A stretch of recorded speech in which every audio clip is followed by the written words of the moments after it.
Baik, selamat pagi, selamat siang, selamat sore, selamat petang, selamat malam, dan selamat subuh untuk Anda semua yang menyaksikan video tutorial ini. Jadi video ini dikhususkan sebenarnya untuk membantu mahasiswa yang mengambil mata kuliah penginderaan jauh, khususnya untuk bagian materi, praktikum, pengolahan data, dan perencanaan jalur terbang untuk pemotretan dari udara. Jadi dalam kesempatan ini, karena tidak ada kesempatan untuk melakukan penerbangan dengan pesawat tanpa awak, jadi kita akan lakukan pengolahan data saja. Jadi ibaratnya datanya sudah diambil dari pesawat tanpa awak, kemudian kita tinggal mengolah pada sistem komputer kita. Baik, kita mulai. Jadi beberapa software yang dibutuhkan dalam kegiatan ini adalah, yang pertama tentunya Agisoft Photoscan. Jadi ini software pengolah data drone yang nanti akan kita gunakan untuk mendapatkan ortomosaik dari citra hasil penerbangan dalam jalur terbang atau pemetaan. Kemudian kita juga akan membutuhkan data untuk software untuk melihat gambar. Ini contohnya, salah satunya bisa menggunakan Fastone Image Viewer. Ini software gratis yang bisa didapatkan dari internet. Fungsinya adalah untuk melihat gambar foto yang kita ambil dari pesawat tanpa awak. Kemudian ada satu software lagi juga dari Fastone, yaitu Fastone Photo Resizer. Photo Resizer ini fungsinya nanti untuk memperkecil gambar supaya kita bisa lebih cepat dalam proses, karena ukuran foto yang asli itu ukuran pixelnya sangat-sangat detail. Jadi karena kita tidak terlalu membutuhkan yang detail, kita bisa memperkecil ukuran foto dengan menggunakan software ini. Yang terakhir, nanti kita setelah menggunakan software, kita juga bisa mengirimkan data kita ke fasilitas pengolahan data online. Jadi contoh yang sekarang ditampilkan adalah Drone Deploy. Jadi ini fasilitas berbayar sebenarnya, tapi bisa digunakan trialnya sekitar 30 hari kalau tidak salah. 30 hari bisa digunakan untuk memproses data kita secara online.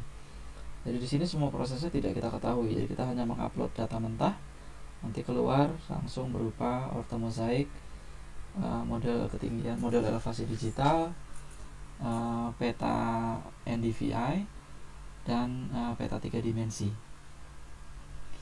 Baik, tanpa membuang waktu lebih lama, silahkan bisa dicek masing-masing ke data yang sudah pernah di-download untuk praktikum ini. Jadi namanya, foldernya adalah Drone FKIP di sini.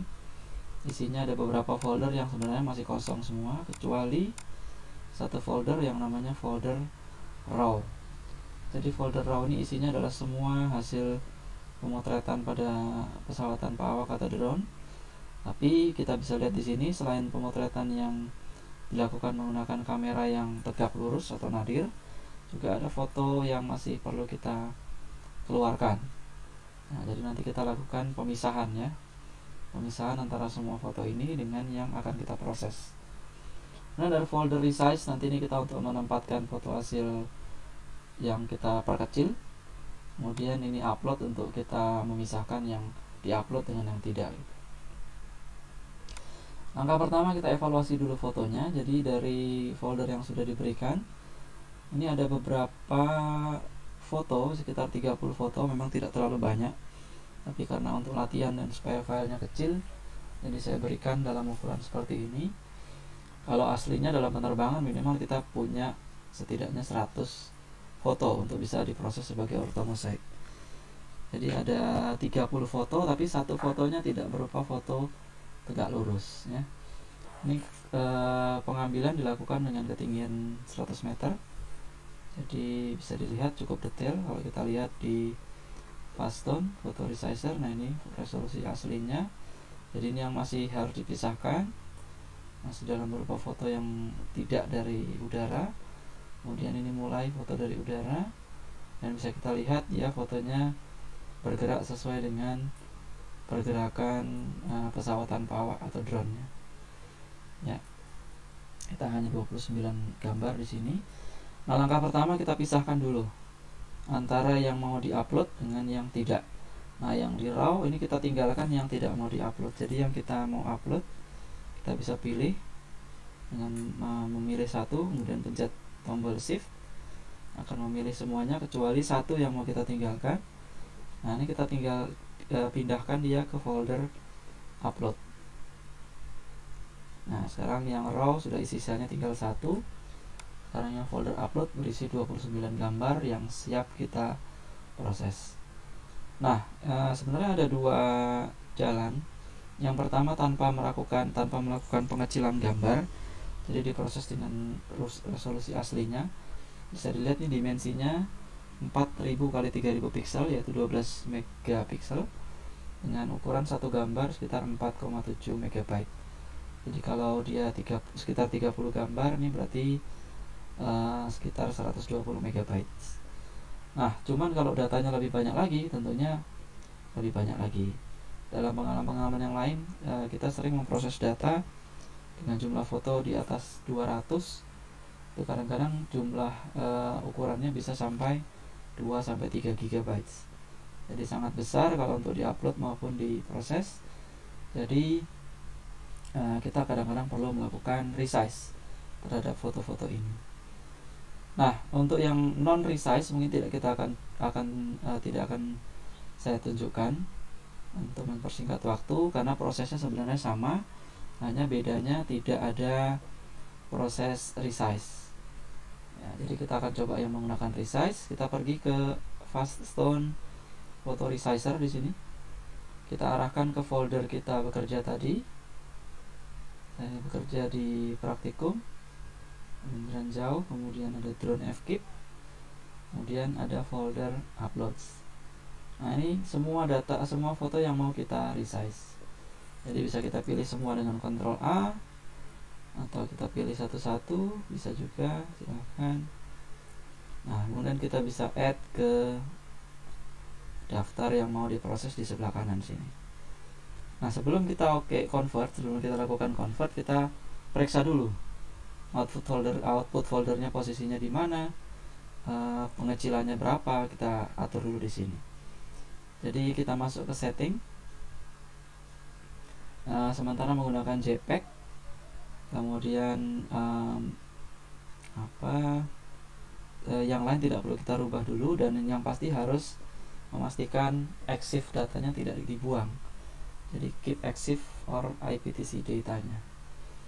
Kemudian kita lihat outputnya kita letakkan di mana. Sini saya letakkan di D, workspace, kemudian praktikum, Ranjau S1, drone FKIP, resize, akan muncul di sini. Kemudian jangan lupa ini option yang sudah ditebali, ini harus kita pilih, yaitu use advanced options. Kemudian kita lihat di sini. Nah, jadi kita sekarang mau lakukan apa dengan foto-foto itu? Yang jelas kita mau lakukan resize. Jadi kita kurangi ukuran gambarnya, baik menggunakan ukuran pixel, persen, atau ukuran printnya. Tapi yang paling mudah kita bisa gunakan saja yang persennya. Jadi berapa persen yang mau kita reduksi dari foto aslinya. Nah, sekarang kita lihat. Nah, ini jadi kalau mau kita jadikan setengah ukuran, jadi kita bisa pergi ke 50%, atau seperempat ukuran bisa menggunakan 25%. Untuk sementara kita gunakan yang 50% saja. Jadi dia akan memperkecil ke 50%. Filternya tidak usah dirubah, cukup menggunakan yang default. Kemudian yang lainnya tidak perlu kita apa-apakan. Rotate kita tidak putar, tidak perlu kita crop, yang lain-lainnya tidak perlu kita rubah, hanya resize-nya saja. Ya, kalau sudah kita bisa kan. Kemudian ini yang penting lagi, original dan date and time-nya perlu kita pertahankan. Kemudian sisanya tidak perlu kita ubah. Nah, lanjutnya bisa kita lakukan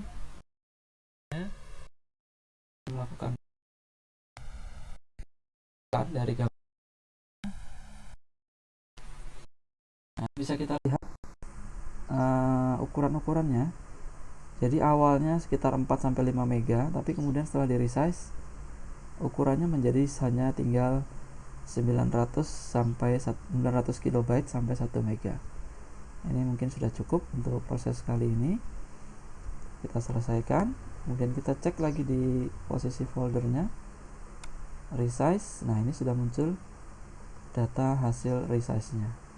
Kalau kita lihat, kita masih bisa melihat dengan cukup jelas objek-objek di dalamnya. Untuk melakukan interpretasi dan digitasi skala detail pun masih bisa.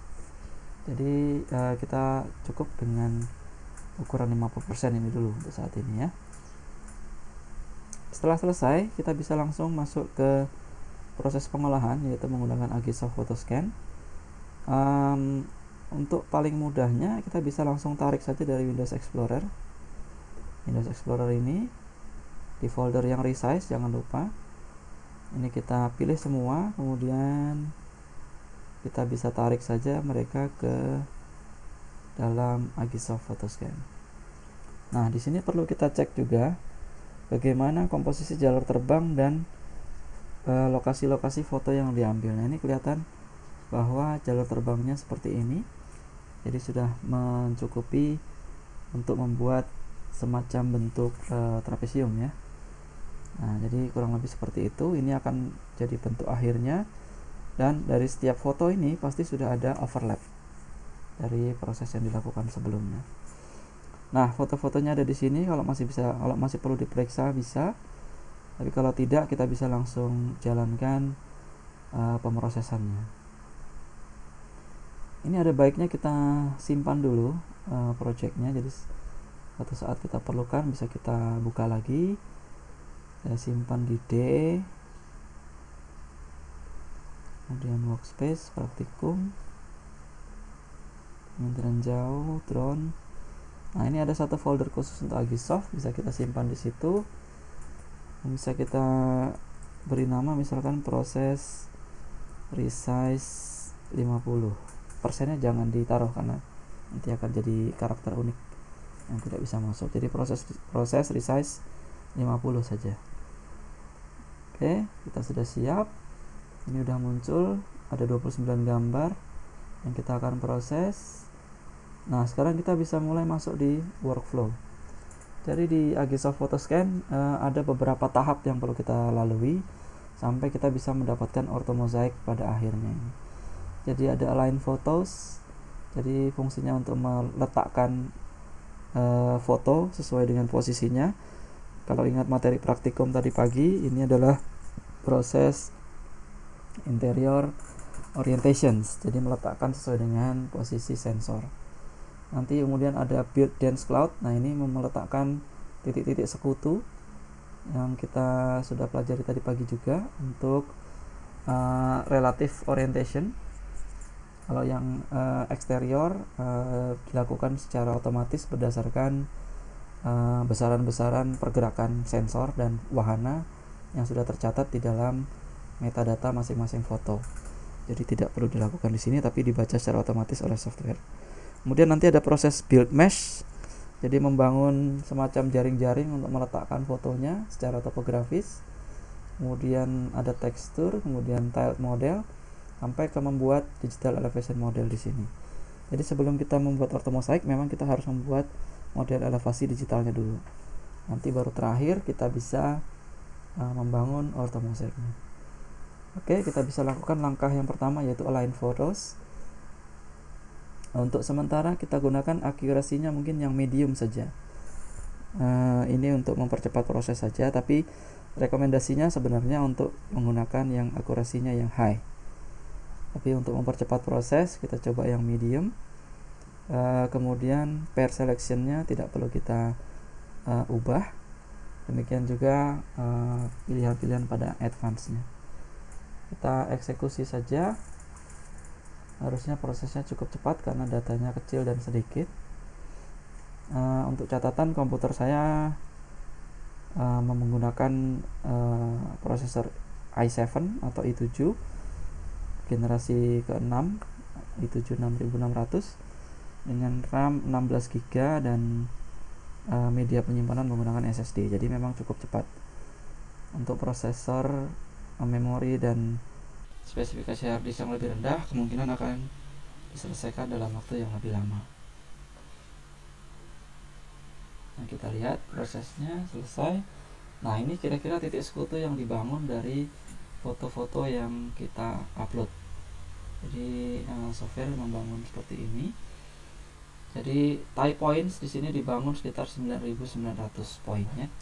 Jadi inilah yang mengikat antara satu foto dengan foto yang lain.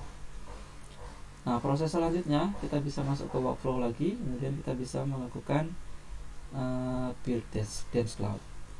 Untuk quality kita pilih saja yang medium supaya tidak terlalu lama dan berat. Untuk percobaan kalian bisa mencoba yang quality lebih tinggi, terutama kalau kemampuan komputernya lebih kuat. Depth filtering sementara kita biarkan saja agresif. Nah, ini kita lakukan, kita coba build dance cloud-nya. Jadi dia membuat titik-titik yang sangat banyak untuk mengikatkan, sekali lagi mengikatkan antar foto-foto yang berdekatan. Kita perhatikan prosesnya. Sekarang sudah berjalan sekitar 17 detik, masih tersisa 45 detik lagi.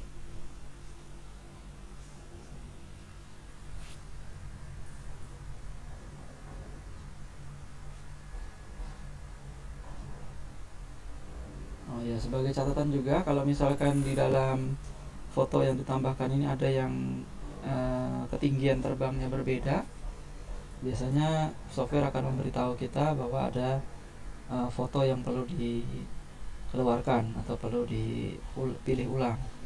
Karena kalau ketinggiannya berbeda, dia akan menyulitkan dalam proses pengolahannya. Jadi hati-hati dalam memilih.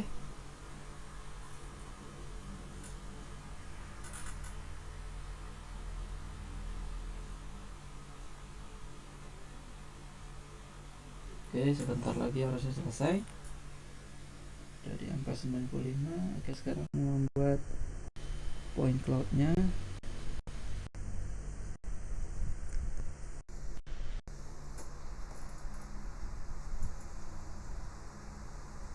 Yes, sekarang point cloud-nya sudah terbentuk, yaitu sebanyak sekitar 1 juta titik ya. Jadi dari tie points atau titik ikat tadi dia membuat dance cloud atau titik-titik yang lebih banyak lagi untuk mengikat antar foto.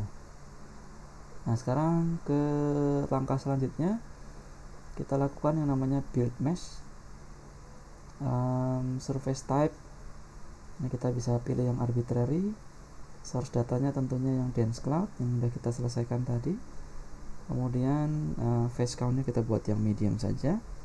Advance-nya juga tidak perlu kita rubah-rubah ya, sementara biar saja. Oke, kita eksekusi saja proses untuk membuat mesh-nya, jadi jaring-jaring untuk membentuk model elevasi digitalnya. Nah, ini menurut informasi di sini dalam waktu sekitar 1,5 menit harusnya sudah selesai. Sekali lagi, karena ini datanya sedikit dan fotonya pun sudah diperkecil. Jadi kalau menggunakan foto yang asli, kemudian datanya lebih banyak, misalkan 200 atau 300, pasti prosesnya akan jauh lebih lama.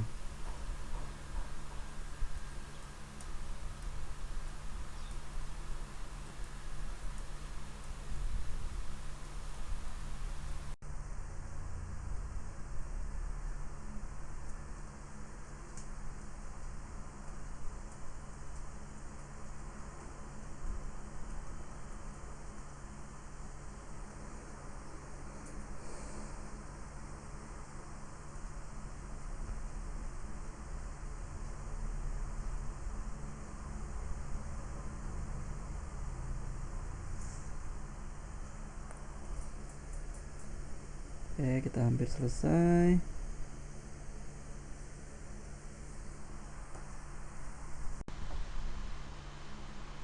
Oke, sekarang sudah terbentuk jaring-jaring untuk membentuk peta elevasi digitalnya, dan sudah terlihat di sini tempat-tempat yang ketinggiannya jauh lebih tinggi seperti atap, kemudian pohon-pohon, tajuk-tajuk pohon ini udah kelihatan terpisah dengan objek-objek yang ketinggiannya lebih rendah ya. Jadi ini hasil dari proses build mesh. Nah, kemudian selanjutnya sebenarnya bisa kita langsung ke orthomosaic, tapi mungkin kita lengkapi saja sekalian. Kita lakukan build texture sekarang. Sementara kita gunakan generic, kemudian blendingnya menggunakan mosaic secara default, yang lain tidak perlu kita rubah. Kemudian satu yang sudah dicentang di sini adalah enable hole filling. Jadi kalau ada lubang atau tidak ada data, dia akan berusaha mengisi. Jadi sekali lagi tekstur ini untuk membantu kita meletakkan foto nantinya di dalam atau di atas model elevasi digital. Kita eksekusi pembuatan teksturnya.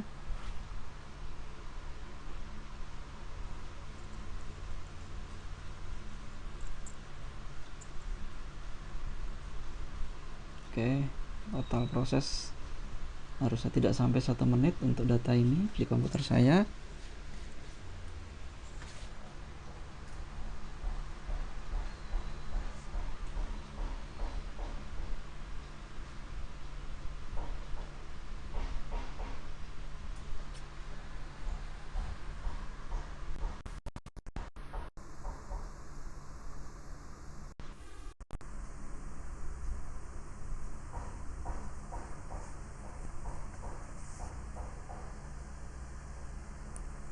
Kita hampir selesai ya, sudah selesai membuat tekstur. Nah, ini sudah lebih rinci menggunakan informasi dari foto. Poin selanjutnya kita membangun tiled model. Jadi tiled model ini semacam potongan-potongan data yang nanti bisa membantu kita untuk mempercepat proses tampilan ya. Jadi kita lakukan tiled modelnya, source datanya menggunakan dense cloud yang kita udah punya di sini. Pixel size sementara kita biarkan saja, ini posisinya pada 6 cm. Kemudian tile size nya juga kita buat default saja dulu.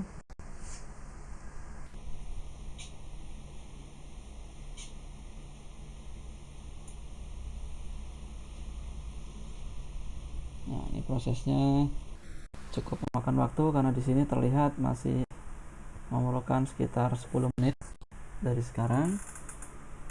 Kita lihat sampai selesai.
Baik, sudah selesai sekarang ya. Jadi tiled modelnya udah selesai. Nah, di sini ada 6 tingkatan tiled model. Jadi nanti pada saat zoom in zoom out akan lebih lancar ya, atau mulus ya. Karena ada beberapa tingkatan zoom in zoom out yang dilayani oleh tiled model ini. Nah, yang selanjutnya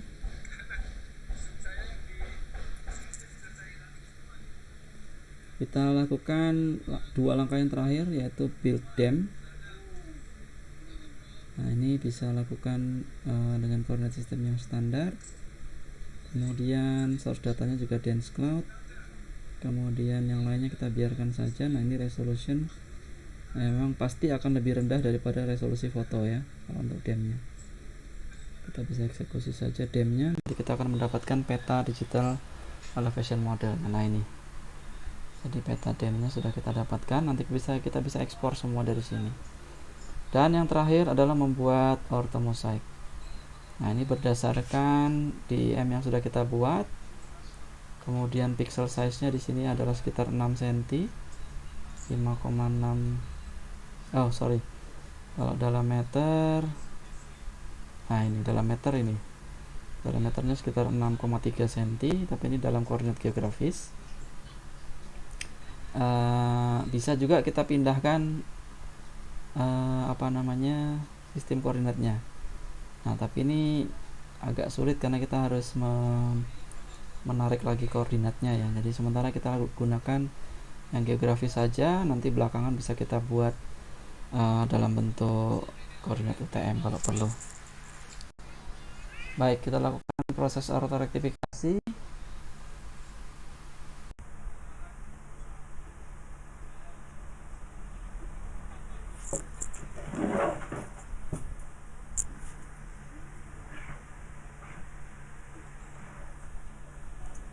Ya, sudah selesai. Karena kita sudah punya foto orthomosaic dari citra drone yang kita ambil dalam jalur terbang tadi.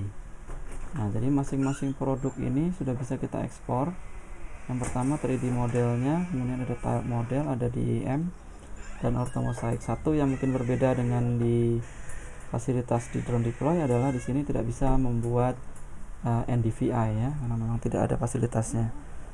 Ini bisa kita coba ekspor 3D model. Kita bisa ekspor. Nanti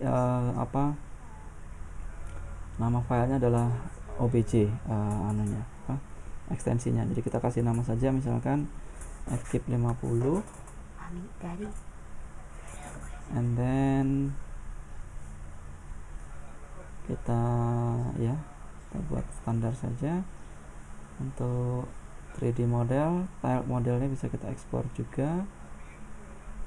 Jadi menggunakan photomesh layer, kita kasih nama 50. Kemudian DEM bisa kita ekspor juga menjadi TIFF misalkan dengan sistem koordinat yang sama. Kemudian kita berikan nama yang sama dengan ekstensi TIFF. Dan yang terakhir adalah orthomosaic, kita ekspor juga menjadi TIFF ya. Sini kita membuat folder tipe datanya adalah TIFF. Kompresi kita biarkan saja LZW. Kemudian kita ekspor menjadi fkip 50. Oh, ini sudah ada, kasih nama orthomosaic ya. Oke, kita coba save.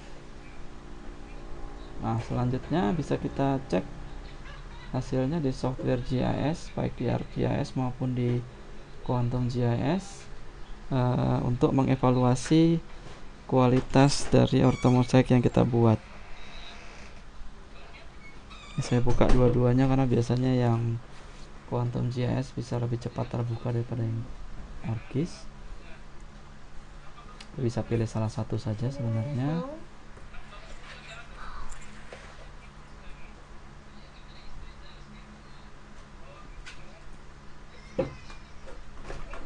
Ini sambil menunggu Quantum GIS nya, kita cek di Windows Explorer apa saja output yang dibuat dari proses ini. Nah, ini jadi ada orthomosaiknya. Kita lihat ukuran-ukuran filenya di sini. Ada orthomosaik sebesar 55 mega. Ada DIM tadi sebesar 4 mega. Kemudian ada 3D objeknya sebesar 4,6 mega. Dan secara keseluruhan semuanya masih termasuk sangat kecil ya, karena nah ini masih model tile modelnya tadi.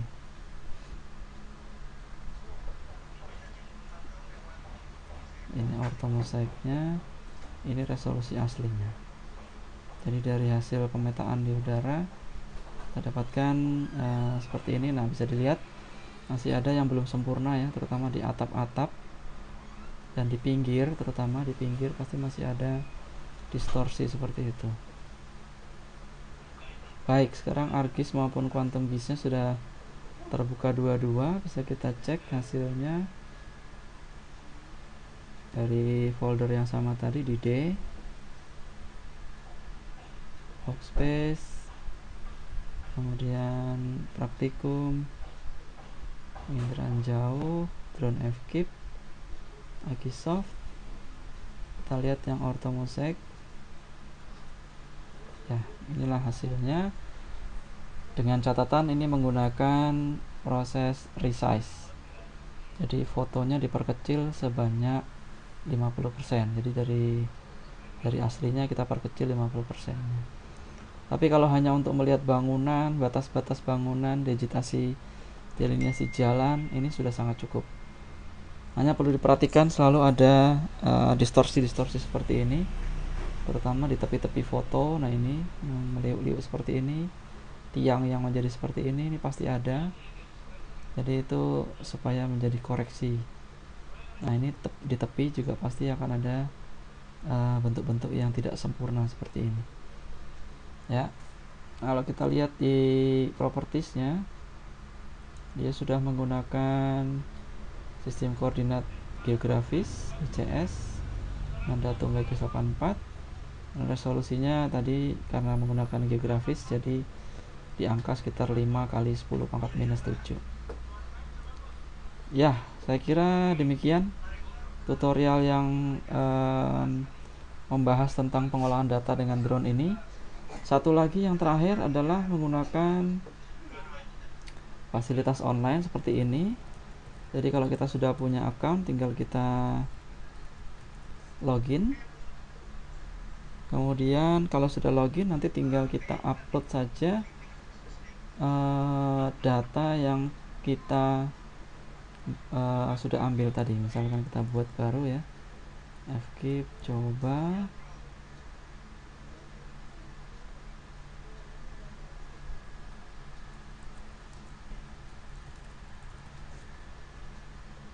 Nah, di sini bisa kita langsung lakukan upload. Jadi ada 4 tab di sini. Ada fly, ada upload, ada explore, ada report. Kita langsung bisa menggunakan yang upload. Kemudian kita gunakan new upload. Nah, di sini kita bisa pilih citra yang asli ataupun yang sudah resize. Kita coba dengan yang resize dulu. Saya langsung tarik ke sini. Dan drone deploy akan langsung meletakkan posisinya sesuai dengan koordinat geografis, dan kita tinggal menyempurnakan posisi dan bentuknya. Jangan lupa ini dikasih nama resize 50. Nah, di drone deploy dia akan mengingatkan kita bahwa kita baru mengupload hanya 30. Jadi di bawah 30. Jadi dia minta minimal 30 untuk processing yang lebih baik. Nah, ini kalau sudah bisa kita langsung upload saja. Dia akan mengupload, kemudian nanti saat selesai dia akan memberikan informasi lewat email kita bahwa peta yang kita upload ini sudah selesai dan kita bisa lanjut dengan langkah selanjutnya. Nah, saat kita sudah punya petanya, saya contohkan dengan membuka drone deploy untuk peta yang lain ya. Jadi saya coba dengan peta-peta yang lain, misalkan ya saya ambil saja salah satu, misalkan mangrove tani baru ini. Ini di posisi di Delta Mahakam yang sudah terupload dan kita bisa ekspor. Misalkan kita ambil yang Desa Tani Baru. Saat sudah selesai dia akan tampil seperti ini dan bisa terlihat liputan aslinya gitu. Jadi seperti ini liputan hasil dari processing yang dilakukan. Kemudian kita bisa lakukan ekspor di sini. Tinggal kita ekspor. Nah, ini yang penting untuk diingat adalah map projectionnya jangan lupa dipindahkan ke desktop WGS84. Jadi jangan menggunakan yang web Mercator karena tidak kompatibel dengan kebanyakan data yang kita gunakan. Nah, sekarang posisinya yang kita ekspor adalah orthomosaik sama seperti tadi. Jadi foto gabungan dari banyak foto yang diambil. Kita tinggal lakukan ekspor. Tapi dia perlu waktu untuk mengekspor tentunya. Kita bisa ekspor yang lain juga. Ada plant health yaitu untuk NDVI. Bisa kita ekspor. Jangan lupa ini selalu dicek ke WGS84. Kemudian kita juga bisa mengekspor elevasi. Jangan lupa selalu dicek ininya. Dan yang terakhir kita bisa mengekspor juga objek 3 dimensinya. Nah, dari sini kalau diekspor ini sudah selesai prosesnya, dia akan muncul di sini bahwa ini sudah selesai dan kita bisa mendownload dengan langsung mengklik di sini dan langsung akan muncul di sebagai zip file di komputer kita. Dari zip prosesnya diekstrak, kemudian kita buka sama seperti ini akan muncul sebagai file raster dengan ekstensi TIFF. Baik, sementara itu yang bisa saya sampaikan hari ini untuk praktikum. Silakan diikuti langkah-langkah ini seperti biasa, dibuat laporannya dengan menyebutkan latar belakang sedikit, 1 paragraf, tujuan kegiatannya apa, metodenya bagaimana, jangan lupa dilengkapi screenshot, sampai terakhir hasil akhirnya seperti apa gitu. Dari sini kalau sudah biasa membuat layout, sudah bisa dibuat layout dalam bentuk peta yang bisa diberikan kepada orang lain. Baik, sementara itu dulu yang saya bisa sampaikan hari ini. Semoga menjadi manfaat dan bisa diikuti untuk mendapatkan hasil yang terbaik untuk praktikum penginderaan jauh. Saya akhiri, selamat pagi, selamat siang, selamat sore, selamat petang, selamat malam, dan selamat subuh untuk kalian semua, dan silakan melanjutkan aktivitas masing-masing. Jangan lupa laporan dikumpul sesuai dengan tenggat waktu. Selamat siang dan saya akhiri.